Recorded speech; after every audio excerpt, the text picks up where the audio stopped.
Housing Justice are thrilled to be working in partnership with compassionate communities on the relaunch of Clergy Hosting. The missions of both of our organisations are perfectly aligned for this. For us at Housing Justice, our mission is to mobilise Christian action against homelessness and housing need through love, justice, nurture and advocacy.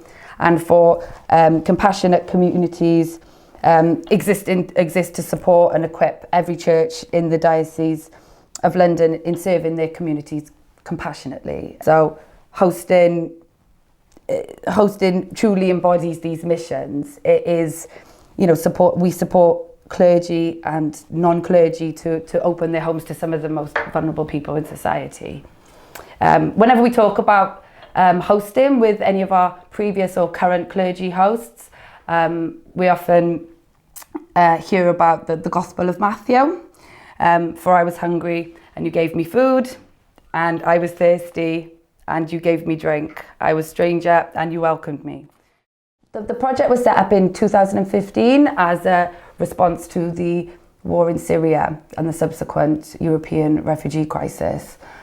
During that time, Housing Justice was inundated with calls from members of the public with a spare room who were just desperate to help. They were compelled by their humanity from the images that they were seeing and just wanted to do something to help. So it really was a grassroots response. Hosting has existed before then, but at that point, hosting really became a sort of a tangible housing solution.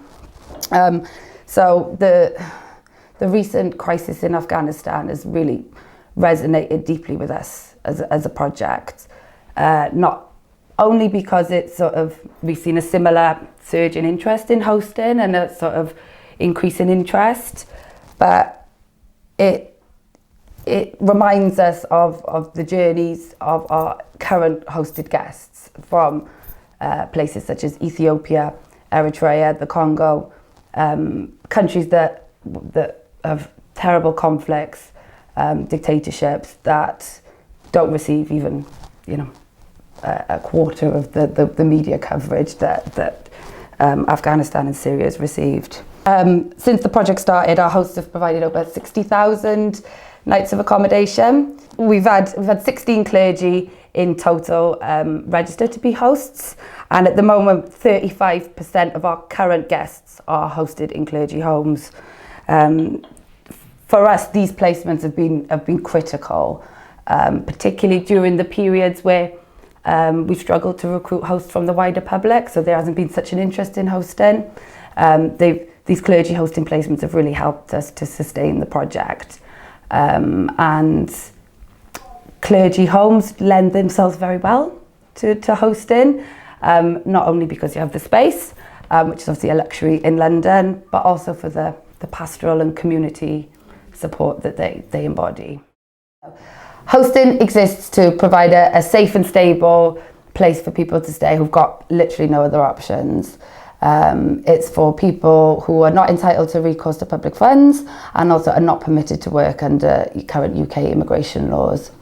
The reality is that having an immigration issue significantly increases your chances of homelessness, and being homeless makes it incredibly difficult to engage with your immigration issue. So the stability that hosting offers, it helps our guests to work through their immigration matters with a solicitor, and also offers the space and stability to be able to engage with essential medical treatment and therapeutic services. I mean, imagine trying to navigate all of that if you're rough sleeping or sleep sofa surfing. So we've had a guest join the project earlier in the year, and since being in hosting, she's now been able to access treatment for her eyes with Moorfield Eye Hospital. So yeah, there's so many opportunities that hosting offers for guests, and the hostile environment and the often sometimes chaotic nature of the Home Office means that people can be left in destitution for years upon years, having to rely on the goodwill of charities and churches just to help them survive. So through hosting, you're offering a welcome respite from that destitution. You're providing safety and access to basic needs such as a place to wash your clothes, a place to cook, a place to eat, a place to safely store your belongings, and also a sense of community and a sense of belonging. And for some of our guests, this is something that they haven't had access to for many years. So it really, hosting really helps people to engage with what needs to be done to help them build a fulfilling life in the UK. Our project supports single adult asylum seekers, victims of slavery, victims of trafficking, and other vulnerable migrants who are unable to work or access public funds. Since April 2019, our hosts have welcomed 39 guests from 20 countries. And, our guests are hugely talented and skilled individuals. We've got somebody who's a trained optometrist, someone who's worked at the NHS for many years, cooks, professional childcare providers who just, because of the system, they're unable to make the contribution to society that they're just so desperate to make. 75% of our current guests are women, and we've got an age range of 21 to 72. We are seeing quite a heartbreaking need for hosting for older women, some who have been forced into rough sleeping or sleeping on buses into their 50s, 60s, and sometimes even in their early 70s. Guests are referred to us by winter night shelter projects and other migrant support services across London. We don't accept any self-referrals. So many clergy are already very actively involved in their local winter night shelter projects, which obviously look slightly different now since the pandemic. But for us, it's important for us to help to build in a move-on pathway from these night shelter projects that then frees bed spaces up in the projects so that they can support more people from rough sleeping, especially in the coldest months of the year.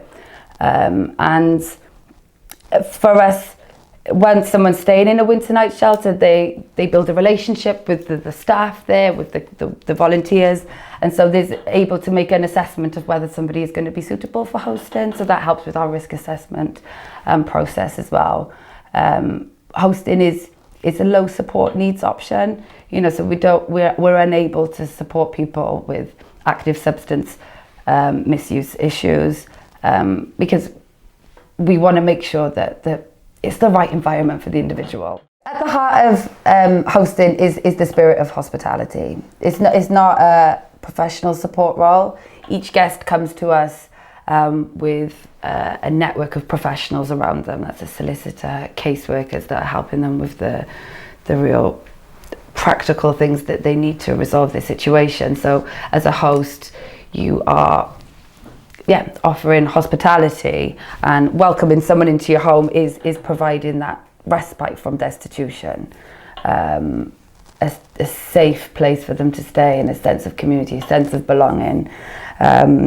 One of our hosts, Sister Connie, is currently giving her guests guitar lessons. We've got another host that provides English lessons, but then other hosts there's quite a lodger type agreement where they offer the room, and that's it. And as you'll see from what our guests say about hosting, learning more about English, British culture is very important to them, and so hosting offers the perfect opportunity for this. And our hosts say that they get just as much from hosting as their guests. It's a chance to form really friendships, learn about different cultures, different countries, different cuisines. Food is often a big part of hosting. And also, if you feel passionate about the plight, the situation that asylum seekers and refugees are currently facing in this increasingly hostile environment that we've got here in the UK, you will get a frontline experience of what it is like for a person trying to build a life in the UK. To end, I'd like to just reflect on the importance of faith to our guests. At the moment, 95% of our guests identify as Christian, whether that's Orthodox, Pentecostal, Catholic, Anglican. For them, their faith it keeps them going. It gives them some hope when everything else around them is bleak. They're forced by the system to not be able to plan for the future, but knowing that there's a higher power working alongside them gives them the strength to sort of keep going. And at Housing Justice, we're continually amazed and inspired by the resilience of our guests as they sort of navigate a really hostile environment and still remain positive and pushing forward with what they need to do to rebuild their lives.